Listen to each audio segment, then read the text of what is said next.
Moi, je m'appelle Louis-Frédéric Giasson, puis je restais à Québec en avant, puis là, on allait un commerce, puis on a décidé de venir s'établir à Saint-Jean-Port-Joli. Au début, on pensait monter Hydro-Québec, mais là, j'ai trouvé que ça coûtait trop cher, puis t'es responsable de ta ligne quand il tombe des arbres dessus. Fait que là, j'ai regardé les autres alternatives. C'est comme ça que le projet est venu avec l'autosuffisance électrique. La cabane électrique. C'est ici que toute l'énergie est produite. Les grosses batteries pour emmagasiner l'énergie produite par l'éolienne. Parce que ça vient par coup, c'est pas constant. Là. Ça donne des grosses journées, puis après ça, tu peux être 4-5 jours sans rien avoir. Il faut que tu sois capable de l'emmagasiner. Ça, c'est des batteries recyclées de LIF d'entrepôt. Avec ça, là, on est bon pour faire 4-5 jours, là, même quand ils ne vendent pas, puis j'ai pas beaucoup de plaques solaires non plus. C'est d'avoir des bonnes batteries, c'est ça au départ, puis là, ben, ça coûte, si tu veux en avoir assez, ça coûte 2-3 000, puis ça dure 4 ans. Ça aurait coûté au-dessus de 30 000 faire monter Hydro-Québec. Là, il me semble qu'on peut vivre sans trop dépenser d'énergie.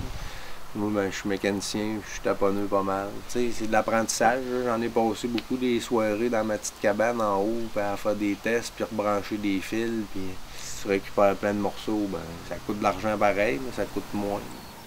Il y a un monsieur qui travaillait chez Bombardier, qui reste à Saint-Aubert, ici en haut, à Saint-Damas. Puis lui, il s'amusait à faire des pales, pour faire des tests. Puis ces pales, ceux-là, c'est des 5 pieds et demi, puis ça travaillait bien. Les autres, ils mettaient 2 moteurs avec. Moi, j'ai mis 4 moteurs pour être capable de la breaker en masse, là, pour pas qu'elle s'emballe dans le vent. Puis aller jusqu'à date, là, ça va bien. Là. Ben, la tour, ça avait été récupéré d'Hydro-Québec, d'un monsieur qui restait pas loin. Puis lui, finalement, il n'avait pas besoin. Fait que je lui ai racheté. J'ai coulé une base, je l'ai montée. Le reste, c'est tout du fer que j'achète, puis qu'on façonne pour que ça donne des bearings de char récupérés pour faire les pivots. J'ai 4 moteurs de chaise roulante en haut dans le tour.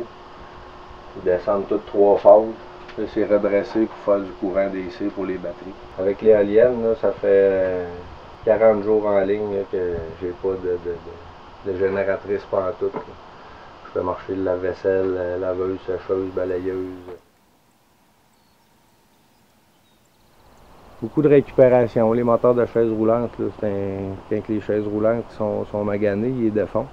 Mais les moteurs, c'est encore bien bon. S'il y a encore comme une petite gamique de chaises roulantes, là, quand les handicapés, leurs chaises, ils s'en viennent un peu maganées, ben, au lieu ils en donnent des neuves. Tu sais. Ça fait comme rouler les chaises. C'est des beaux moteurs là, à aimant permanent. Là, ça fait des belles... Moi, j'en ai 4 en haut, puis j'ai pogné 6 kW, puis il me restait encore... si j'aurais été capable de capter l'énergie pour l'envoyer dans les batteries, j'aurais peut-être monté à 7, 8, 10 kW. Là. Mais en moyenne, là, des 3-4 kW, c'est régulier. Je dois friser à 95 % certain d'autonomie. Cet hiver, là, la génératrice, elle virait une fois par semaine à peu près. J'ai fait 20 jours en ligne, pas de génératrice. L'inverteur que j'ai dans la cabane, il contrôle la génératrice. Fait je peux quasiment pas manquer d'électricité.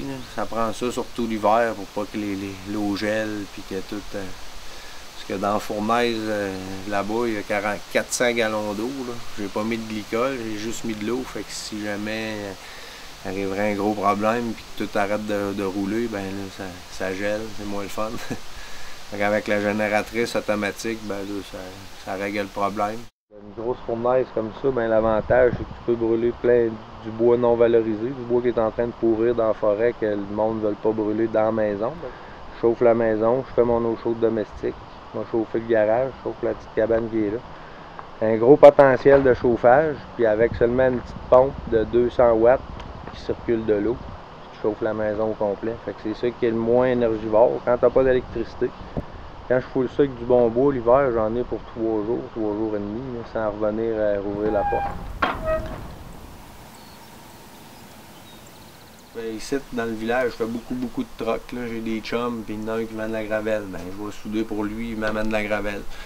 L'autre, il élève des poulets. Ben, je m'en vais chercher des poulets là. On fait de l'échange, de même. Fait qu'au bout de la ligne, tu sors pas d'argent, les autres sortent pas d'argent. Mon grand-père il disait tout le temps, ce qui est important, c'est pas qu'est-ce que tu gagnes, c'est qu'est-ce que tu dépenses.